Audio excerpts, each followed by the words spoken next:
Hello दोस्तों, smart science online classes में आपका स्वागत है। मैं वीरेंद्र केमिस्ट्री। आज हम बात कर रहे हैं जो बोर्ड द्वारा निर्धारित पाठ्यक्रम है उसमें एक नेक्स्ट चैप्टर के बारे में, जो है कोऑर्डिनेशन कंपाउंड। क्या है उसका नाम? कोऑर्डिनेशन कंपाउंड, जिसका हिंदी नेम होता है उपसह संयोजक यौगिक। क्या नाम है उसका? उपसह संयोजक यौगिक। इस चैप्टर का नंबरिंग है, चैप्टर नंबर 9 है। अंक हैं इसके कितने? 3। कितने अंक का है ये? 3 नंबर का है। अब यहां पे अपन बात क्या करेंगे? अब यहां पे जो बात होगी उपसह यौगिकों के बारे में बात होगी। अब उपसह संयोजक यौगिक क्या होता है वो हम देखें। वो यौगिक का जो प्रकार है वो उसमें उपस्थित बंध के ऊपर डिपेंड करता है। अब हम ये कहें कि जो बंध है वो कितने प्रकार के होते हैं। जो बंध हमने पढ़े हैं वो होते हैं 3 प्रकार के। कितने प्रकार के होते हैं? 3 प्रकार के बंध होते हैं। एक तो होता है आयनिक बंध, एक होता है सह संयोजी बंध, एक होता है उपसह संयोजी बंध। कितने प्रकार के बंध होते हैं? 3 प्रकार के। अब आयनिक बंध जिसमें होगा तो उसको हम क्या कहेंगे? आयनिक यौगिक। जिसमें सहसंयोजी बंध होगा उसको सहसंयोजी यौगिक कहेंगे। जिसमें उपसहसंयोजी बंध होगा उसको अपन क्या कहेंगे? उपसहसंयोजी यौगिक। तो आयनिक बंध क्या होता है? आयनिक बंध में नाम में लिखा है आयन, कि वह बंध जो किसी अणु में उपस्थित आयनों के मध्य होता है, या वह बंध जो किसी अणु में उपस्थित आयनों के मध्य होता है, उसे हम क्या कहते हैं? आयनिक बंध। तो यहां से अपन कह सकते हैं किसी भी अणु में धनावेशित और ऋणावेशित आयनों के मध्य लगने वाला स्थिर वैद्युत आकर्षण बल क्या कहलाता है? आयनिक बंध कहलाता है, या इसको वैद्युत संयोजी बंध भी कहते हैं। और ऐसे यौगिक जो आयनिक बंध द्वारा जुड़ते हैं उन्हें अपन क्या कहते हैं? आयनिक यौगिक। क्या कहते हैं? आयनिक यौगिक। ठीक है। जैसे अपन बात कर रहे हैं NaCl की। NaCl कैसे मिलता है? NaCl में Na+ और Cl- 2 आयन है। एक धनावेशित आयन है सोडियम आयन, ऋणावेशित आयन है क्लोराइड आयन।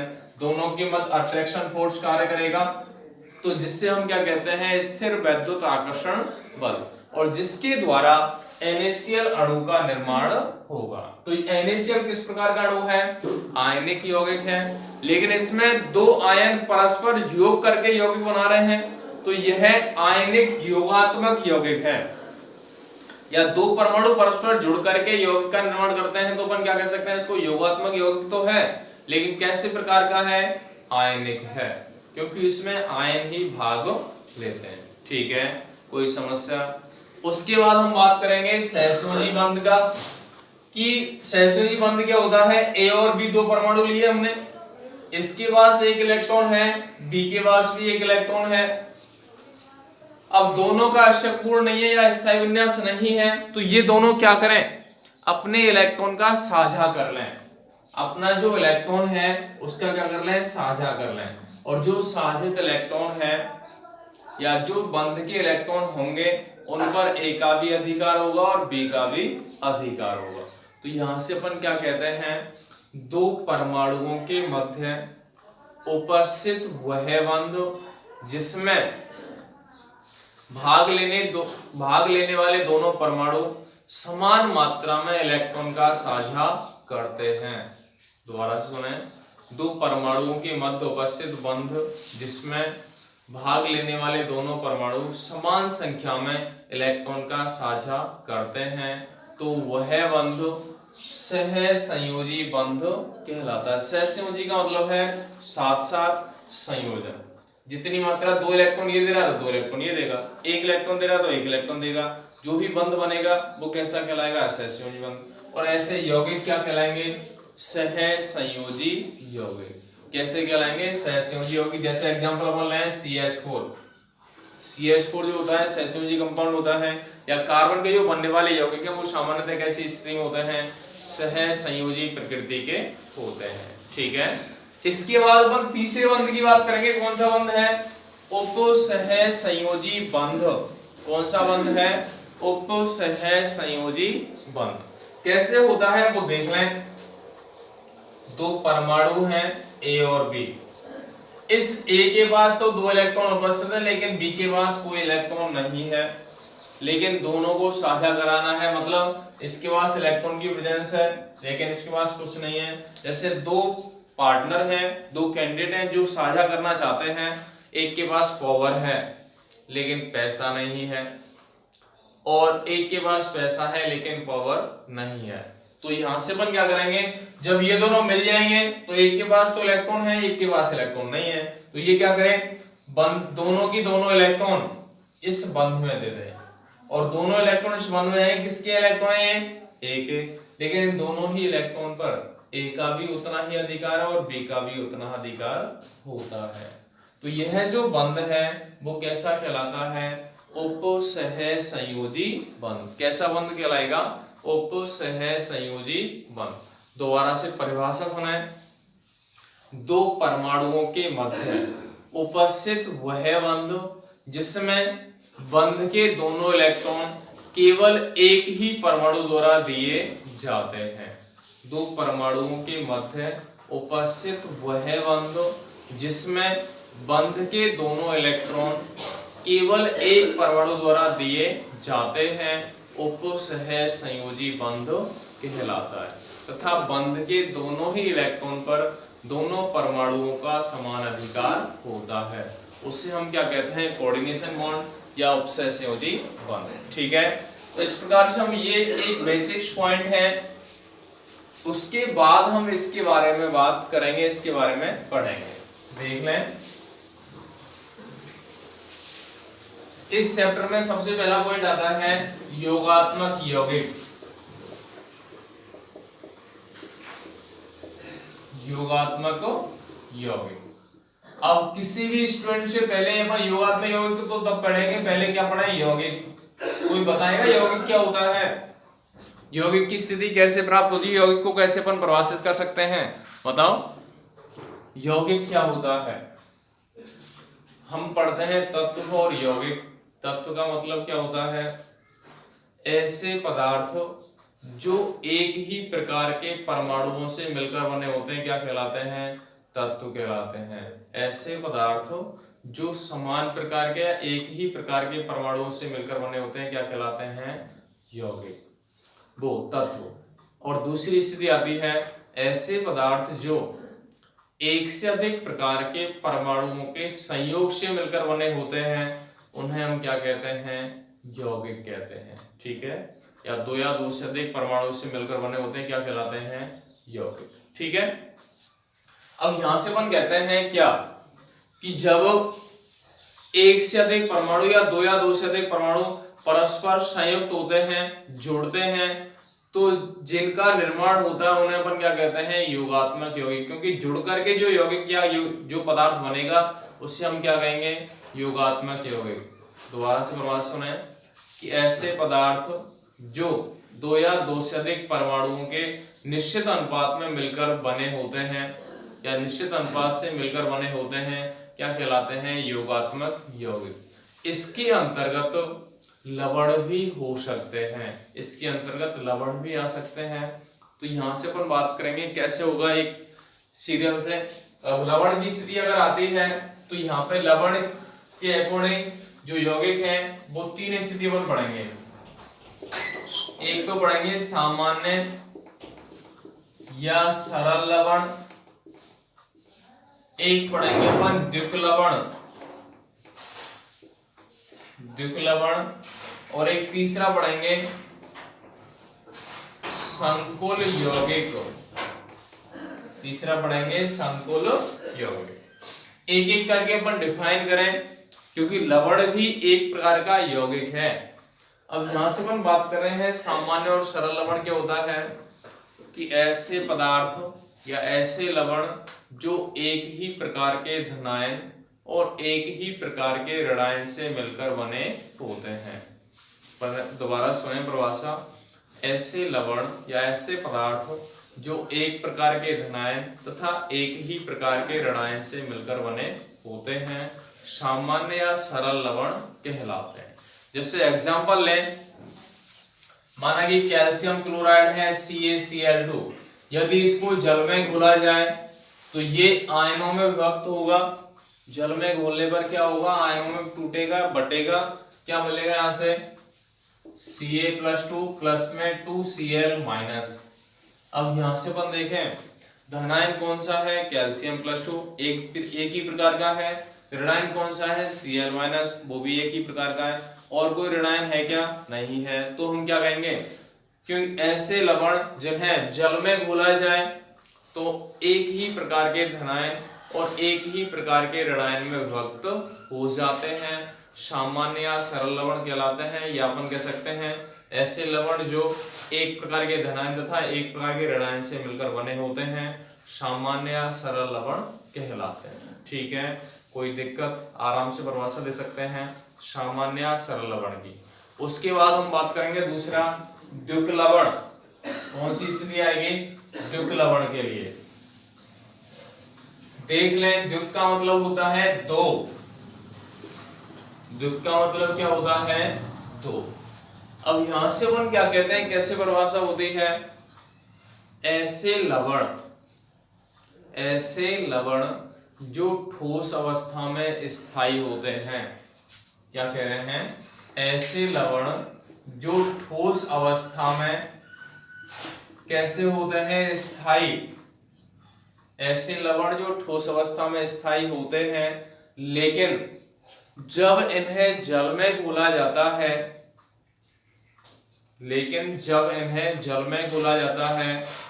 तो एक से अधिक प्रकार के धनायन तथा ऋणायन में विभक्त हो जाते हैं।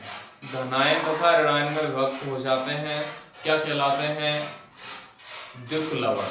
परिभाषा दोबारा सुने, ऐसे लवण जो ठोस अवस्था में स्थायी होते हैं लेकिन जल में घोलने पर एक से अधिक प्रकार के धनायन तथा एक से अधिक प्रकार के ऋणायन में विभक्त हो जाते हैं, द्विक लवण कहलाते हैं। जैसे एग्जांपल सुना है, इसका क्या होता है, फिटकरी नाम सुना है,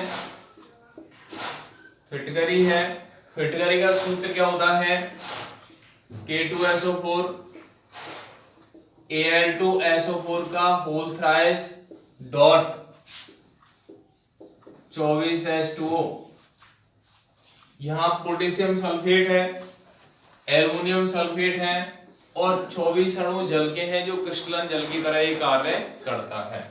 जब इसको अपन जल में घोलें तो ये भी एक प्रकार का लवण ही तो है।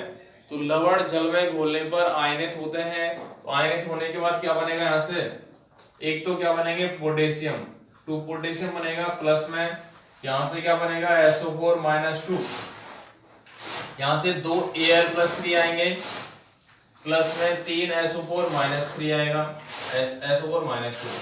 तो हम क्या कह सकते हैं, एक से अधिक प्रकार के धनायन मिल रहे हैं और ऋणायन भी प्राप्त होते हैं। ऐसे लवण क्या कहलाते हैं, द्विक लवण। तो हम ये कहते हैं फिटकरी को अपन देखें मार्केट में उपलब्ध होती है, वो ठोस अवस्था में क्या होती है, स्टेबल कंडीशन होती है, सही दिखाई देती है। लेकिन जब इसको जल में घोलेंगे तो पूर्ण रूप से किसमें विभक्त हो जाएगा, आयनों में, धनावेशित और ऋणावेशित आयन में विभक्त हो जाएगा। तो इससे हम क्या कहते हैं, द्विक लवण। इसका एग्जांपल है द्विक लवण, क्योंकि इसमें दो लवण देख रहे हैं अपन को, पोटेशियम सल्फेट और एल्युमिनियम सल्फेट, दो लवणों से मिलकर के फिटकरी का निर्माण होता है। तो दो लवण यहाँ पे प्राप्त हो जाएंगे। इसके अलावा और एग्जांपल अपन देखें क्या होता है। एक एग्जांपल होता है क्या, FAS। एक उदाहरण क्या होता है, FAS, जिसका नाम होता है फेरस अमोनियम सल्फेट। इसका नाम क्या होता है, फेरस अमोनियम सल्फेट।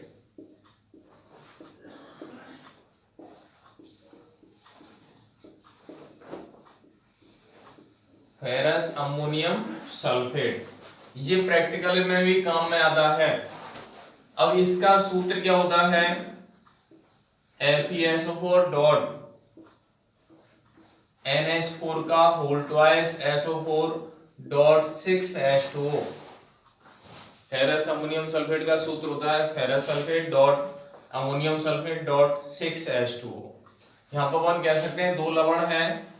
अब इसको अपन तोड़ेंगे तो क्या बनेगा यहाँ से, या इसको जल में घोलेंगे तो क्या मिलेगा, Fe+2 प्लस में SO4 -2 प्लस में 2NH4 प्लस में SO4 -2 और जल में विद्यमान हो ही जाएगा। तो इस प्रकार से हम कह सकते हैं FeS को भी जल में घोलते हैं तो यह भी विभिन्न प्रकार के धनायन और ऋणायन में विभक्त हो जाएगा। अपन कह सकते हैं कम से कम दो प्रकार के धनायन और ऋणायन में विभक्त हो जाता है, उसे क्या कहा जाता है, द्विको लवण, मतलब दो लवणों से मिलकर बना हुआ। ठीक है, तो ये तो हो जाएगा। इसके अलावा एक एग्जांपल कार्निलाइट भी होता है। कौन सा एग्जांपल होता है, कार्निलाइट। इसका सूत्र होता है KCl MgCl2 डॉट 6H2O। यहां से इसको भी घोलेंगे तो क्या मिलेगा, पोटेशियम Cl- Mg+2 Cl-। तो इस प्रकार से अपन ये जो भी एग्जांपल हैं वो किसके उदाहरण हैं, द्विकुल लवण के।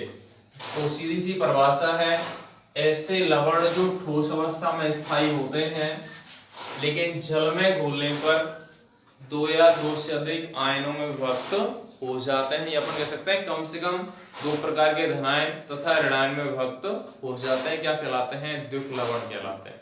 ठीक है, इसके बाद अपनी बात आती है किसकी, संकुल यौगिक की। संकुल का मतलब ही क्या होता है, जटिल। संकुल का मतलब ही क्या होता है, जटिल होता है, जिसको हम क्या कहते हैं, कॉम्प्लेक्स। क्योंकि ऐसा कोई भी यौगिक है जो आसानी से नहीं टूटे। जटिल का मतलब यही होता है कि ऐसा कोई यौगिक जो आसानी से विभक्त ना हो, वो स्थिति किसके अंतर्गत आती है, जटिल के अंतर्गत।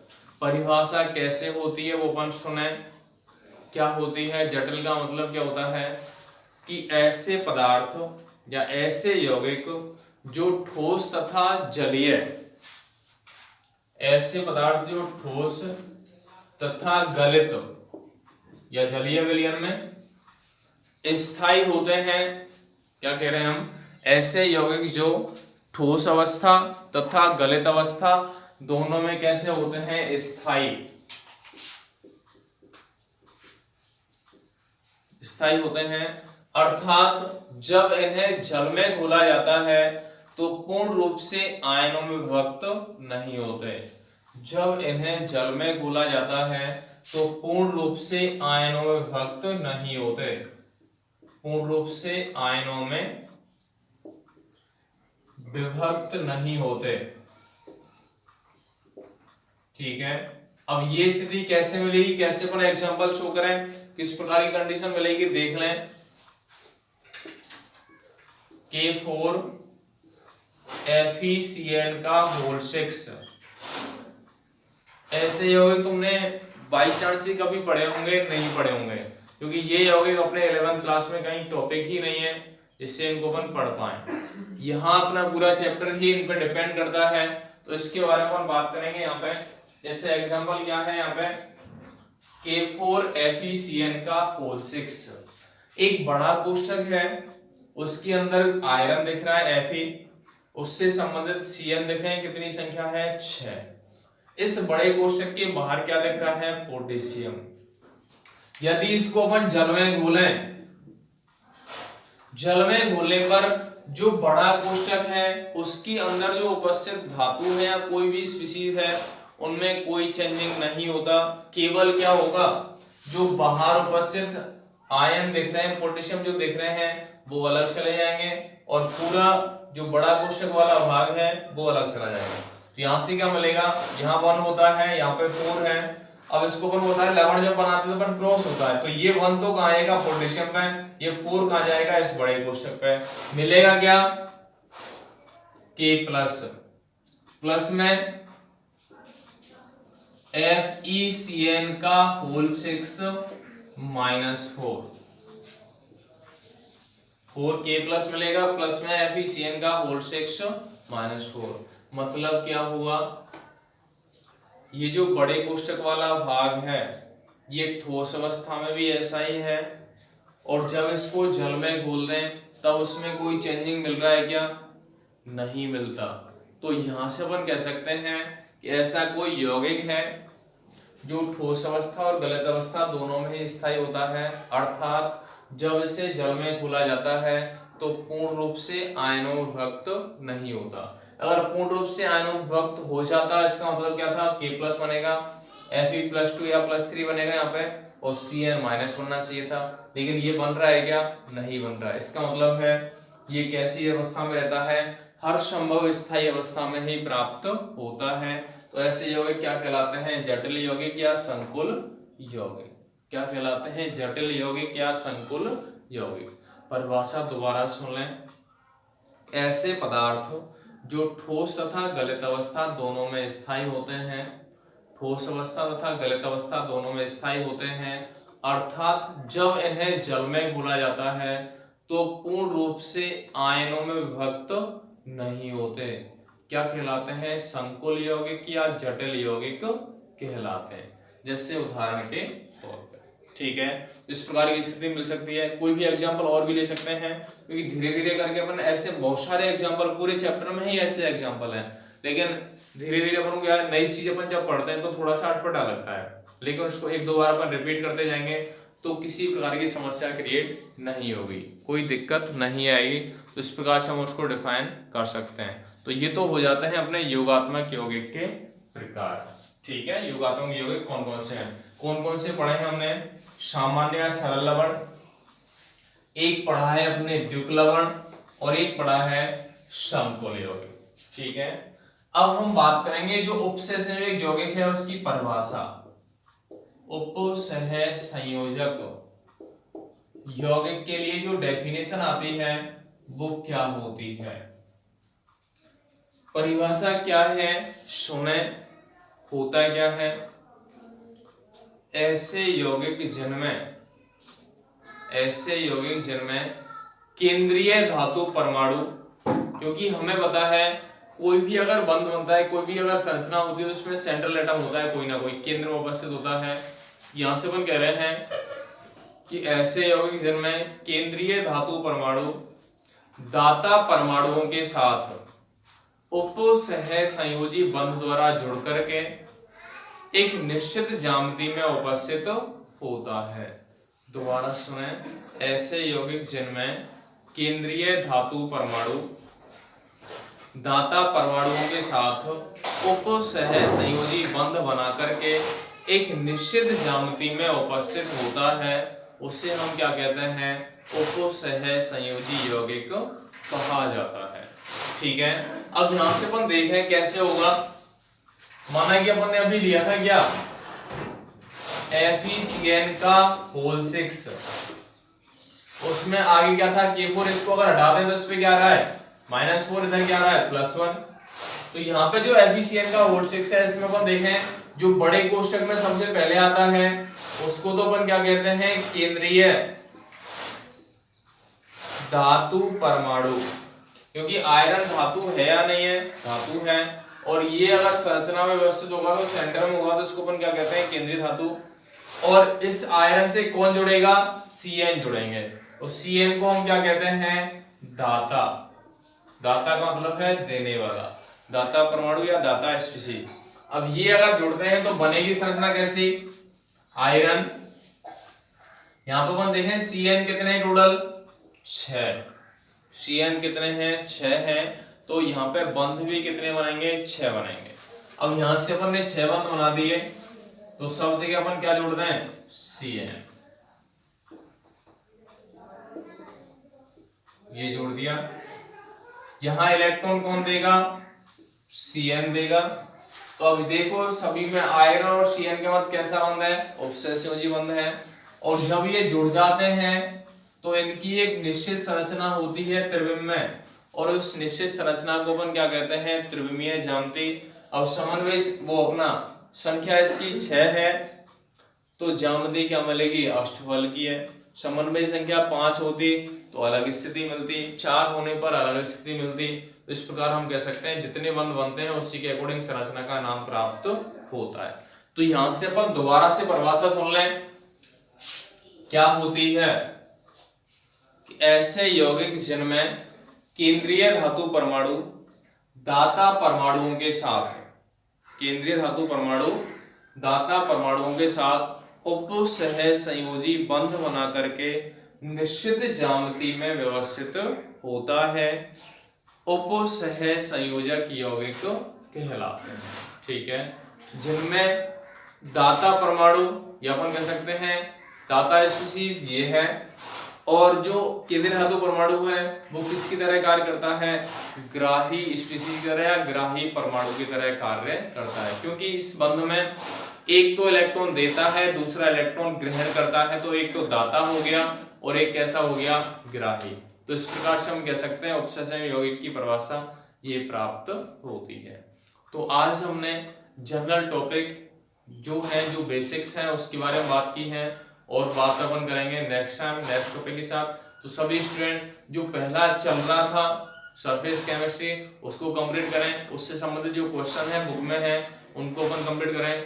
शायद कुछ लोग प्रेजेंट में वीडियो को कम देख रहे हैं, तो हम ये चाहते हैं कि सभी वीडियो साथ ही साथ देखें, जिससे आगे कोई क्रिएशन नहीं हो, समस्या क्रिएट ना हो। ठीक है, क्योंकि हमारे पास समय का अभाव है, समय की मात्रा कम है, तो अपन को टाइम के अकॉर्डिंग जैसे चल रहा है उसी के अकॉर्डिंग बात करते जाना है, समझते हुए जाना है, जिससे हमारा सिलेबस टाइम के अकॉर्डिंग कंप्लीट हो सके। तो आज टॉपिक यहाँ पे कंप्लीट होता है और बात करेंगे नेक्स्ट टाइम नेक्स्ट टॉपिक के साथ। धन्यवाद।